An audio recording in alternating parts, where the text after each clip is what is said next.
In early 1949, around January, February of that year, the countries that neighbor Palestine signed what were called armistice agreements with the newly created state of Israel, with representatives of the Israeli government. Now, granted, the agreements all said in the text that their purpose is to restore peace to Palestine. But that was not the case. This is at the end of the massive campaign of ethnic cleansing, the Nakba, the defeat of the armies, the Arab armies that tried to come and defend Palestine somewhat. And not only were the Palestinians, facing this new horrific reality where their country was taken, destroyed, and they became a nation of refugees, but they did not even have representatives in the negotiations, in these agreements. The countries that signed the armistice, or what we call today ceasefire agreements, with the state of Israel were Lebanon and Syria in the north, the newly created Kingdom of Jordan, and Egypt. And it's very interesting because the country was called Palestine and referred to as Palestine within these agreements, but there are no Palestinian representatives. And this gave legitimacy to the existence of the state of Israel as the new owner, as the new boss of Palestine. Now, all these years later, we can see just how quickly it was that the state of Israel violated these agreements and every other agreement that was signed since. Israel violated the agreements with each and every one of these countries, with incursions and so forth. And then eventually in 1967, with this massive assault against its neighbors, took all the land that it wanted, the Golan Heights, the West Bank, the Gaza Strip, and so on.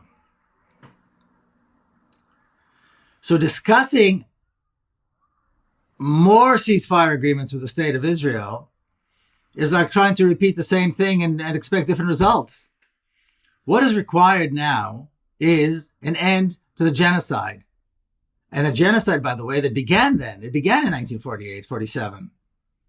Or I should say late 47, 48 is when the genocide began. It never ended. If you take a look at the description of the law, or the law that describes the crime of genocide, you can put a check mark next to every item and see how the state of Israel has made sure to fulfill each and every one of them. Not just now in Gaza, but going back 76 years. So signing more agreements in expectation that they will stop the genocide, that doesn't make any sense. Besides the fact that a ceasefire is not the appropriate response to genocide. Can anybody in their wildest imagination imagine asking Hitler to agree to the terms of a ceasefire while he is murdering millions of people in Europe, Jews and others? Of course not. As we shouldn't be able to even envision anything like that. The state of Israel needs to face severe sanctions, an arms embargo, a naval blockade, closure of every diplomatic mission around the world. I said severe sanctions, I'll say it again. Boycotting the state of Israel in all arenas. There need to be severe consequences for the state of Israel so that the killing will stop immediately and forever. Forever.